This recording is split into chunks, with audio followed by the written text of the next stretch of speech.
اوكي. بسم الله الرحمن الرحيم. الحمد لله رب العالمين. اللهم صل على محمد وعلى آل محمد وعلى آله الطيبين الطاهرين. أما بعد، walaalaha muslimiinta meel alla meeshii joogtiin, waqtigan xaadir ama zamankan lagu jiro waxaa soo shaac baxay jiro la dhahayo karoon aa soo baxay. jirada karoon waxa waaye ciidan oo ciidamada ilaahay ka mid waaye subxaanahu watacaala. wamaa yaclamu junuuda rabbika ilaa hu. waa ilaahay ciidankiisii. takhaatiiraa sida dhaheen, takhtar fulaan waxaas dhahay sida hala yeelo, kan hala yeelo, sanka waxa lagu xirto, kan hala buufo, waxaasna wax ma lagu jeedo. jiradan ilaahaa keenay caza wajal. muslimiintaa la dhibay China oo waxay dowlad ilxaadi waxay ku dhawaaqeen in muslimiinta dhan la dhammeeyo. waa dad shacab iyo waa dad dowlade. dowladdu hubay haystaa, ciidankoodii lacagay leeyihiin, qof muslim maskiin ay leeyihiin hala baabi'iyo. laakiin ilaahay subxaanahu watacaala wuu ka diiday. ilaahay qur-aankiis muxuu ku yidhi? yuriiduuna liyudfi'uu nuura allahi biafwaahihim waya'ba allahu wallaahu mutima nuurihi walow kariha alkaafiruun. marka kaafiriinta waxay isku bahaysteen inay muslimiinta dhammeeyaan. marka qof waliba oo muslim qof waliba oo meel mas-uul ka oo muslimiinta oo mas-uul ka ittaqi illaaha, ilaahay ha ka cabsoodo. dadka muslimiinta dhibkooda ha joojiyaan. muslimiinta dhibka ha laga joojiyo. aad iyo aad dhibaatada lagu hayo ha laga joojiyo. yaa waxaan waa ciidan ilaahay uu soo diri waayo China. qof waliba oo muslim oo walaalkiisa muslim dhibaayo, jiradaana u dambayso, jiradaana ha ku dhacaayo corona. yaa daawo male, cirbad male, kaniini male. waa ilaahay caza wajal awooddiisii.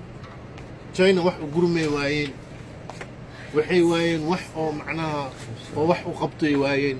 ilaahay awooddiisa jiradaana u soo dejiyey.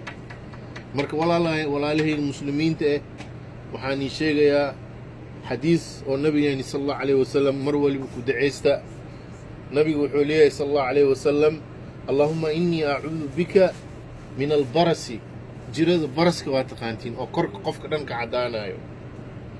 iyo rasuulku wuxuu leeyahay waljunuuni, iyo jirada qofka junuul naqaayo waashanayo. rasuulku wuu ka magan geli jiray sala allahu calayhi wasalam.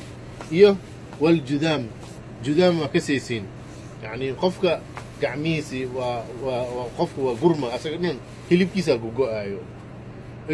wa min sayi lasqaami, iyo jirada kan ugu xun waa tan waa hadda corona marka walaalayaal, rasuulkeeni sala allahu calayhi wasalam wuxuu noo sheegay timirta la dhahayo cajwa inay tahay daawo. qofka xataa haddii oo sunna siiyo oo 7 xabo cuno wax ma ka taraayo. marka timirta cajwana cuna.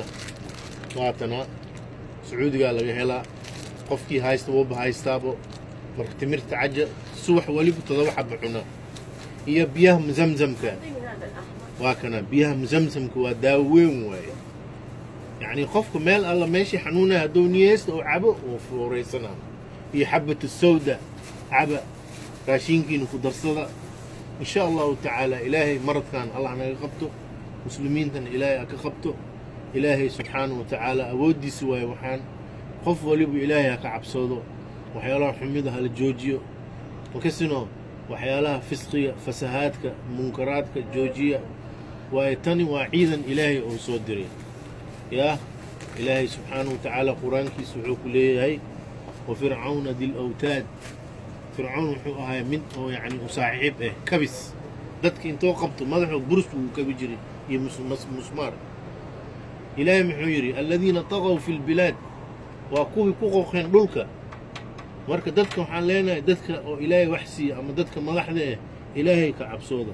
fasahaadka iyo munkarka joojiya. muslimiinta ha loo naxariisto. muslimiinta u naxariista. qaaraa la sheegaya muslimiinta masaajidkeeda laga gubi, intaa laga gubi, waxaas ha la joojiyo. ilaahay laga cabsoodo subxaanahu watacaala. fafiruu ila allah, ilaahay xaggiisa ha loo ordo. xal kale ma jiro. ma daawa amerikaan keenaa iyo China wax keenaysa daawo iyo mutaxida daawo wax way keeni karaan male. ilaa ilaahay ha loo firo. fafiruu ila allahi jamiican. ilaahay xaggiisa ha loo soo laabto subxaanahu watacaala. إلهي هدي وسول لابتين إلهي عذر ثاني وحاموني قادة سبحانه وتعالى. وقال لو استقاموا على الطريقة لأسقيناهم ماء غدقا أو يري إلهي هذا دتك يكتوسنا هذا دين الإسلام وضد الصحتن وحنك ورابنا بيو دبعيس آدي آد ووين مرك ولا لهم مسلمين تا بيه مزمزم كعبة وشفاء حبة تمرتان عجوذنا عنا مالين كستدور حب قفكها عنو إيه محن قولي لها حبة السوداء راشين كانوا كدرسدا ويا رسولك عليه وحول يعني داووا وياه إلا الموت نمشى معينه يلو أنت بخورنا على الشيء يعني أكسجينك يعني قفك يعني مرك هاي مكال قاعدة يصير يعني إلهي ساسو ودلوان بخور كان على الشيء إلهي هلا بريو إلهي هلا ففروا إلى الله جميعا ولا عليه المسلمين ده والسلام عليكم ورحمة الله وبركاته.